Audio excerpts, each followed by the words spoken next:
Hi, my name is Bridget Richardson, and I'm the Assistant Director of Ecumenical and Pastoral Initiatives at the Nesti Center for Faith and Culture at University of St. Thomas in Houston. And I'm here with Deacon Bob Hesse. He's an adjunct professor at University of St. Thomas in Houston, a retired vice chairman and faculty for the Institute of Spirituality and Health, and also co-founder and president of the Contemplative Network. So, Deacon Bob, thank you so much for joining me today. You're welcome. It's an honor. Yeah, well, you were my professor, and I loved my class on faith and science. And that was my professor in the Master of Arts in Faith and Culture program that we offer through the Nesti Center for Faith and Culture. So I just love that class. And right now, with the pandemic going on, it's been such an interesting time to think about that intersection of faith and science. And even maybe more importantly, what you and I are going to talk about is prayer and the brain and how those two connect. Right. So how are you personally doing with the pandemic and faring during this time? Well, I'm doing pretty well. I'm blessed that I'm in a place where I get a meal delivered to my door, and I feel very bad that I feel for the other people who aren't in as good a shape as I am.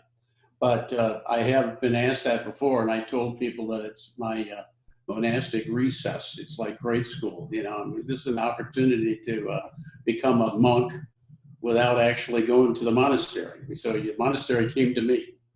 Yeah, I feel like everybody's kind of trying to express their the monk lifestyle right now. Like, what does that look like? Exactly.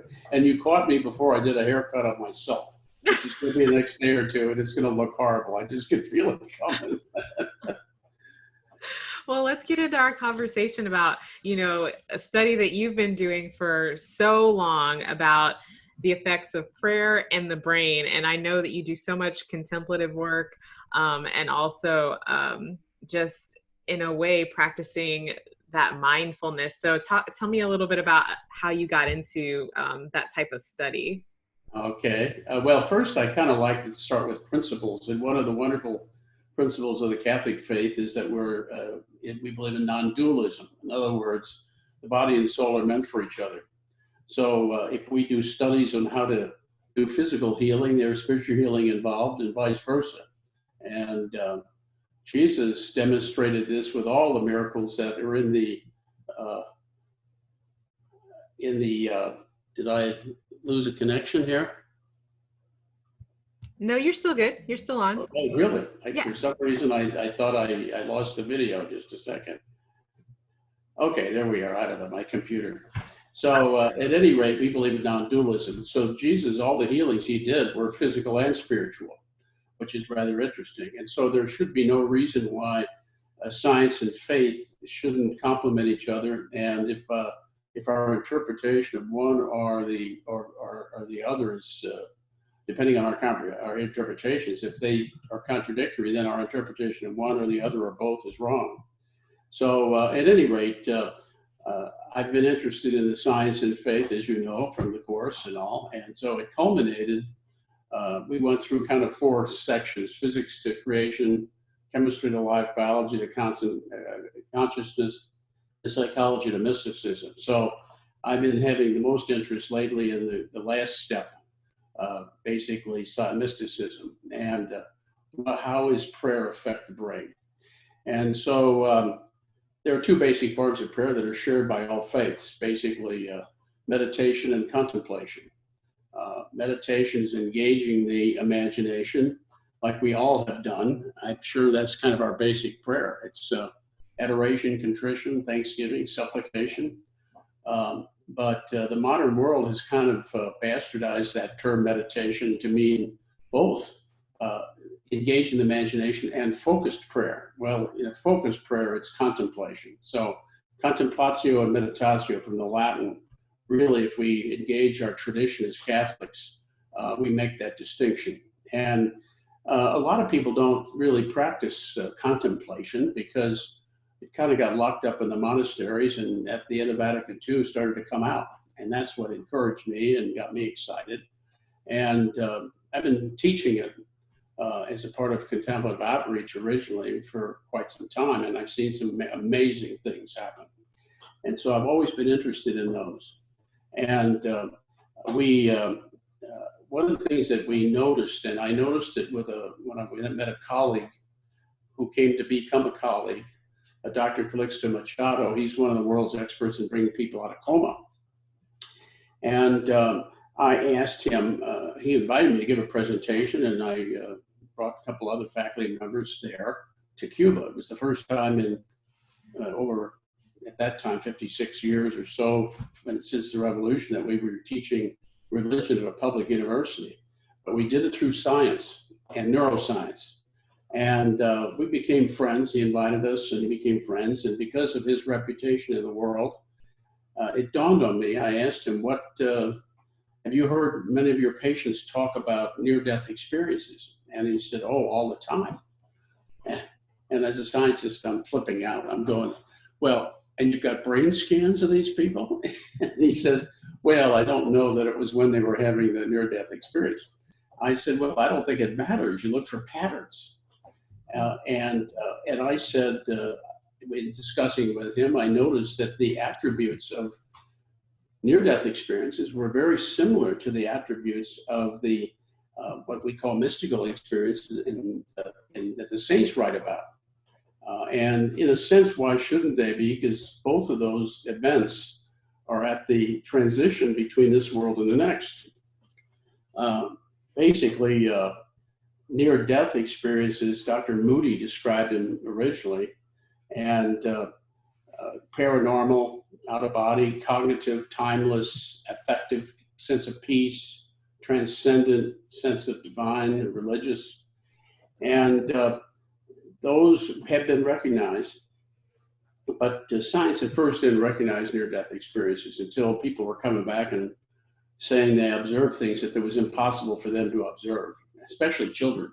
So that's when science started to recognize it. Well, that's really a mystical experience has similar attributes. Spaceless, there's a sense of ecstasy sometimes, and a real serious contemplative experience. Timelessness, the prayer tends to be short, even though it feels short, even though it's long. There's a wholeness, sense of perfection, and people will talk about a sense of oneness with the universe. And so having recognized those similar attributes, and they've been measured by what's called a Grayson scale for near-death experiences, we coined the term SCE, spiritual contemplative experiences. And so we put together a research project to evaluate the two and get subjects that had experience in both. Subjects that have experience in one or the other, okay? What intrigued me and what got me started on this is when I was teaching centering prayer in the Trappist tradition, which I learned in a monastery. I taught it to 10 people one time, and their first first sip, at the end of their first 20 minutes, 3 of them started to have their eyes pop open and go, we just relived our near-death experience from a previous experience in life. We relived it during that 20 minutes. Well, I was a fly on the wall. I mean, this was stunning. And that reassured me that these 4 attributes were pretty seriously linked. I had not known about their near-death experiences prior to that. So it was an eye-opener, I got to tell you. So I explored this with Calixto Machado, who's got an MD and a PhD, and he's a neuroscientist. And he, as it turns out, he could identify those that had near-death experiences. The challenge was, how are we going to identify people who've had spiritual contemplative experiences, mystical experiences? That's a bigger deal because most people don't want to talk about it. They think they're afraid that people think they're nuts, or a lot of reasons. I've come up with like 5 different reasons why it's hard. Well, as it turns out, the former chairman of Contemplative Outreach and a practitioner and teacher of it, Father Gilberto Walker, who's an American and lived in Cuba for years, decades actually. It dawned on me, he's down there. So I called him. I said, you must know people who have had this from your teaching, because I've seen it myself. And maybe it happens in less than 5% of the cases. It's very, very unusual. And he said, oh, yeah. And I said, well, could you identify these for the research? So we did the research in two ways. We applied the Grayson scale, which is a self-administered scoring test, which showed that the attributes that we anecdotally knew about were real. And then Dr. Machado picked the brain scan tool that has the best both spatial and temporal qualities. In other words, it's best at not only locating where in the brain things were happening, but also how quickly they were happening. And it's called, it's a spin-off of electroencephalographic study, scan, EEG, but it's actually called quantitative EEG tomography. So they add computer evaluation to it to enhance it. And we're now writing up the paper. We're going to get it published fairly soon. And there was a correlation both in the scans and in the Grayson scale. But of course, I left out one key piece. How do you capture people in the act? That was a key piece. And when we talked about putting this research project together, I said to Calixto, I said, how do we do this? And he said, oh, we just get them to remember their experience.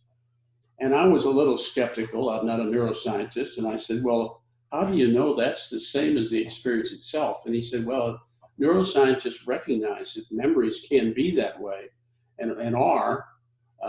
And of course, they don't know for sure how much it correlates, but it's actually a corollary to PTSD, because when people have a PTSD experience, they're reliving it to the same extent as if they were there when they had it. So he convinced me that was scientifically acceptable. So they were asked to remember their experience when the scans were done. So this is the first time that's ever been done.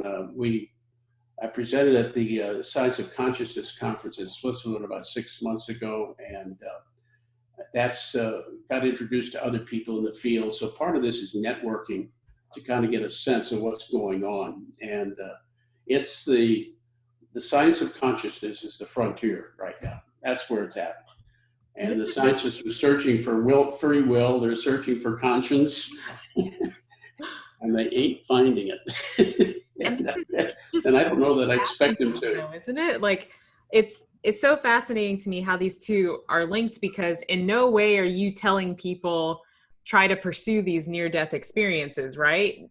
But on the flip side, you do want people to understand mysticism and practice the type of prayer that helps you come in contact with, that thin place, that you are connected to something higher than your understanding, right? Right, exactly. So how does that whole thing work where you're studying the near-death experiences, but you're trying to help people come to a better connection with something outside of themselves? Well, I think that one of the applications is palliative care. People who fear death. And if you can teach them centering prayer, they can get a taste of what to expect. Okay. And as a result, fear it less. Interesting. And so that's one application, because I don't like to do just this for theory. Although when you do it just for theory, you never know what's going to happen, right? And you never know what you're going to discover. And you want a mind blower beyond that? You remember taking the course? Okay. Yeah. Mm-hmm. Remember we talked about the singularity, the Big Bang? Yes. Guess what? That has the same 4 attributes. Does it? Yeah. So like the universe is the same. Well, it's not something that we personally are experiencing, but that's one of the 3 events at the transition between this world and the next. And so those same 4 attributes are there in a different way. So dimensionless, the singularity has no material dimension. So it's outside space in a sense. There's no light, so it's timeless. And for those who are listening, the singularity is at the beginning of the Big Bang. Okay, that's where it all came from. Okay, it was perfectly ordered, just like the wholeness and perfection we feel in effective peace. because it was zero entropy, which is a measure of disorder in the universe. So the second law says it's always increasing. Well, back then it was zero, perfectly ordered. And the fourth is that Einstein's theories led to a lot of these four attributes. And one of them was unified theory, which means he came up with an equation and was attempting to come up with an equation to unify all the forces. So there was a wholeness, a oneness at that singularity. It has the same four attributes. Now that's unbelievable, because even when we studied the Big Bang Theory in class, it was so integral. I'm only speaking for myself in my understanding of that, the road where faith and science overlap in so many beautiful ways, right?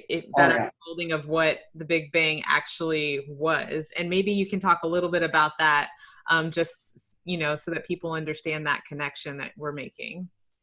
Well, the Big Bang Theory was actually named, the father of the Big Bang Theory was actually a priest, Father Lemaitre, a Jesuit. And Einstein was searching for an equation that would summarize the two forces that he knew at the time, which at that time was only two that he knew. Now we know four. The two he knew were gravity and electromagnetic energy. And his equation predicted a beginning to the universe, and he felt uncomfortable with that because we all have our paradigms that we were used to, and it was too big of a paradigm shift for Einstein. So I put a fudge factor in, and fudge factor is, let's modify it to make it come out the way we should like to have it come out. Right. And Lemaitre went to meet with him and convinced him that his equation was right. He should leave the fudge factor out. So Father Lemaitre became the father of the Big Bang Theory. But the amazing part about it is the four forces that we know now in a unified equation, which comes from really string theory. That was the early part of that equation, but it's gone beyond that. Those four forces were so imbalanced that life was possible as a result of it. In fact, it was so unlikely that they were so imbalanced that there would be stars, carbon, hydrogen, that humans and life could exist, that Father Spitzer, who's a wonderful, brilliant guy, he gave the analogy statistically of that ever happening by chance.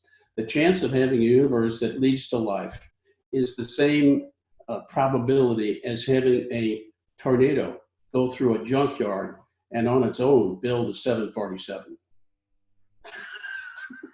Wow, it's impossible. I mean, it's not going to happen. So anybody doesn't get this, it's just amazing. And I'm on a tear to get this into seminaries, universities, etc. So that's my shtick. Well, we learned it in class, and it really changed the way that I interpreted the world around me. And in our course, when you went into centering prayer, and now you're talking about how these four attributes of the near-death experience, mysticism, and also the Big Bang, how do you think that speaks to our connectedness with the world and one another? And, it's incredible to think about, right? Oh yeah. It's the guy who really was kind of at the forefront of that was Teilhard de Chardin, Father Teilhard de Chardin, paleontologist. And when I was young, I read his book, and The Phenomenon of Man, a classic. And his feeling was that he believed in evolution, but he was saying that evolution doesn't apply just to the human evolution in physical, it applies to the spiritual, because we're non-dualistic. So his belief is we were moving in a closer union to God, and we're on that path constantly, and we have our bumps and ups and downs. But this coronavirus is an example. What's happening is it's drawing people together through what we're doing now, Zoom. So there's a union taking place even in our technology that's leading us to develop more of a brain, a bigger brain, and a closer union with each other. It's ultimately a movement toward God. That's why mysticism is such an important part of this, our faith, but it's not talked about very much. And prayer and mysticism is a natural fit into that movement, right? Wouldn't you say? Oh yeah. Oh, absolutely. Yeah. It's the saints wrote about it all the time, but people weren't. They wrote about it in poetry because words are not adequate, and so it was. And when you're reading it, you go, well, words aren't adequate to describe the mystical journey and prayer. And so people would read it and go, well, I don't know what this means. I mean, when I first read John on the Cross and Teresa of Avila, I thought they were a little bit nuts. I'll be honest with you. And then I had to go through life and live it. And then once I did that and I went back, then it made sense. And how would you say your centering prayer, your study of the saints, like you're talking about, your understanding of mysticism and the founding of the Contemplative Network, how would you say that has informed your study of science and the brain and the connectedness of it all? The unity in creation is so incredible. I mean, in biology, DNA, and all of how close all of our DNA is and all of this, the unity there in science is so close that to ignore that and not learn from that and apply it to our faith, which tells us we should be loving one another. Why shouldn't we?